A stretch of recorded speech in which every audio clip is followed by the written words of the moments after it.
கமியோதாஸ் kitchen சொந்தங்கள் அனைவருக்கும் வணக்கம். எல்லோரும் எப்படி இருக்கீங்க? நல்லா இருக்கீங்களா? நம்ம சொந்தங்கள் அனைவரும் நீண்ட ஆயுளோடும் ஆரோக்கியத்தோடும் இருக்கணும்னு ஆண்டவனை பிரார்த்தனை பண்ணிவிட்டு இன்றைக்கான வீடியோ என்னன்னு பார்க்கலாம். நான் 1-2 நாட்களுக்கு முன்னாடி நார்த் இந்தியன் ஸ்டைலில் பிரியாணி மசாலா அப்படின்னு ஒரு வீடியோ போட்டிருந்தேன். அந்த பிரியாணி மசாலாவை வச்சு நம்ம எப்படி வீட்டில் பிரியாணி செய்கிறது அப்படிங்கிறத தான் இந்த வீடியோவில் பார்க்க போகிறோம். அது மட்டும் இல்லாமல் இன்றைக்கி நம்ம குக்கரில் செய்யாமல் ஓப்பன் பாட்டில் தான் செய்து காமிச்சிருக்கோம். அதுக்கு ஒரு அடிகனமான ஒரு பாத்திரம் எடுத்துக்கோங்க. நான் இன்றைக்கி 1 கிலோ அளவு வேகக்கூடிய ஒரு பாத்திரம் தான் எடுத்திருக்கேன். அதில் 200 ml அளவு கடலெண்ணெய் சேர்த்துக்கோங்க. நீங்கள் சமையலுக்கு பயன்படுத்துகிற எந்த ஆயில் வேணாலும் சேர்த்துக்கலாம். கடலெண்ணெய் சேர்த்துக்கிட்டிங்கன்னா ரொம்பவே டேஸ்ட்டாக இருக்கும்.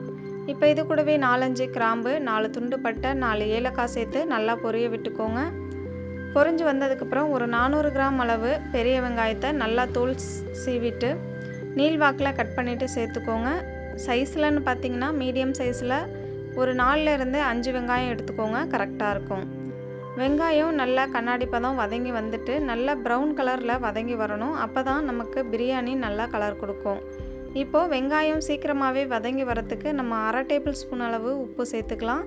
சேர்த்துட்டு நல்லா கலந்து கொடுங்க. பாருங்கள், வெங்காயம் இந்த அளவுக்கு கோல்டன் ப்ரௌனாக வருந்து வரணும். அப்போ தான் பிரியாணி டேஸ்ட்டாகவும் இருக்கும், நல்லா கலர்ஃபுல்லாகவும் இருக்கும். இப்போ இந்த அளவுக்கு வெங்காயம் வதங்கினதுக்கப்புறம் 1 கைப்பிடி அளவு கொத்தமல்லி இலைகள், 1 கைப்பிடி அளவு புதினா இலைகளை நல்லா பொடிசாக கட் பண்ணிவிட்டு சேர்த்துக்கோங்க. இது 1 நிமிஷத்துலேருந்து ஒரு 2 நிமிஷம் வரைக்கும் வதக்கிக்கோங்க. இது கூடவே ஒரு 3 பச்சை மிளகாயும் சேர்த்து நல்லா வதக்கி கொடுத்துக்கோங்க. ஒரு 2 நிமிஷத்துக்கு நல்லா வதங்கி வந்ததுக்கப்புறம் இது கூட நம்ம தக்காளி சேர்த்துக்கலாம். தக்காளி பார்த்திங்கன்னா ஒரு 400 கிராம் அளவு இருக்கும்.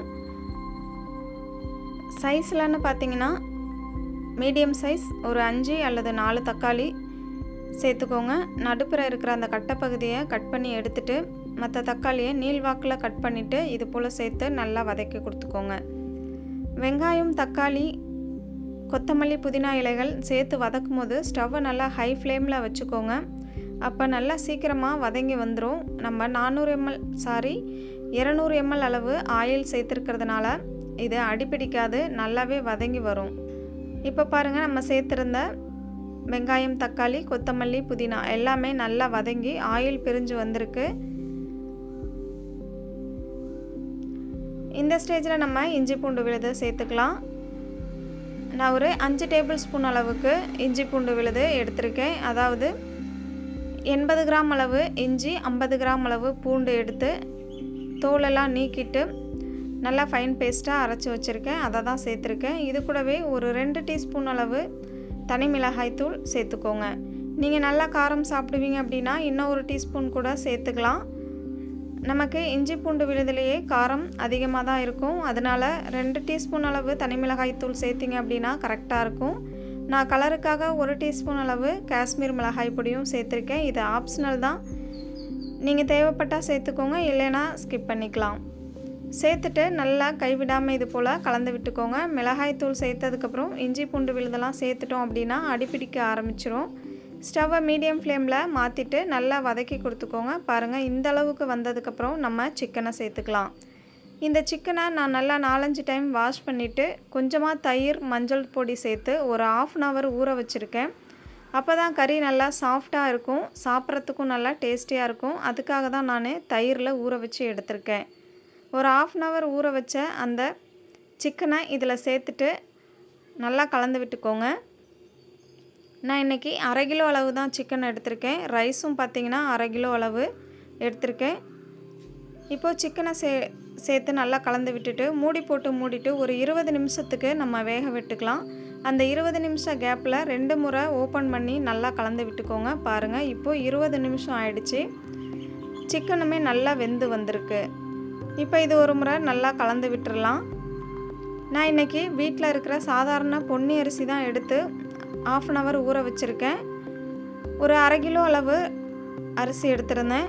1/2 மணி நேரம் நல்லா வாஷ் பண்ணிவிட்டு ஊற வச்சுருந்தேன். வீட்டில் இருக்கிற சாதாரண அரிசி அப்படிங்கிறதுனால 1 டம்ளர் அரிசிக்கு 2 டம்ளர் தண்ணிங்கிற விதத்தில் சேர்த்துக்கிட்டேன். 1 டம்ளர் நான் குறைச்சிக்கிட்டேன். ஏன்னா நம்ம சேர்த்துருக்கிற தயிர் அப்புறம் சிக்கன்லேயும் தண்ணி விட்டு வரும். அந்த 1 டம்ளர் பேலன்ஸ் பண்ணிக்கும். அதனால் இப்போ 5 டம்ளர் ரைஸ் அப்படின்னா 10 டம்ளர் தண்ணி வரும். அதுக்கு 9 டம்ளர் தண்ணி வச்சிங்க அப்படின்னா கரெக்டாக இருக்கும். இப்போ இதுக்கு தேவையான அளவு உப்பு, ஒரு அரை எலுமிச்சைப்பழ சாறு சேர்த்துட்டு நம்ம ரெடி பண்ணி வச்சுருந்த நார்த் இந்தியன் பிரியாணி மசாலாவிலேருந்து 1.5 டேபிள் ஸ்பூன் அளவு நான் சேர்த்துருக்கேன். சேர்த்துட்டு நல்லா கலந்து விட்டுட்டு இப்போது உப்பு, புளிப்பு, காரம் எல்லாமே நம்ம இந்த ஸ்டேஜில் செக் பண்ணி பார்த்துக்கலாம். கறி நமக்கு நல்லாவே வெந்து வந்திருக்கு. தண்ணி பார்த்திங்கன்னா நான் ஒரு அடுப்பில் ஆல்ரெடி சுட வச்சுட்டேன். ஏன்னா நமக்கு பிரியாணி சீக்கிரமாக ரெடியாகி வரணும் அப்படின்னா ஒரு அடுப்பில் வெங்காயம் தக்காளி வதங்கி வரட்டும், இன்னொரு அடுப்பில் தண்ணி சேர்த்து நல்லா கொதிக்க வச்சுக்கோங்க. அந்த தண்ணியை தான் நான் சேர்த்துருக்கேன். இப்போது எல்லா பொருளையும் சேர்த்துட்டு நம்ம உப்பு காரம் எல்லாமே செக் பண்ணி பார்த்தாச்சு. எனக்கு உப்பு கொஞ்சம் கம்மியாக இருந்ததுனால மறுபடிக்கும் ஒரு அரை டேபிள் ஸ்பூன் அளவு சேர்த்துக்கிட்டேன். நீங்கள் செக் பண்ணி பார்த்துட்டு உங்களுக்கு தேவையான அளவு சேர்த்துக்கோங்க.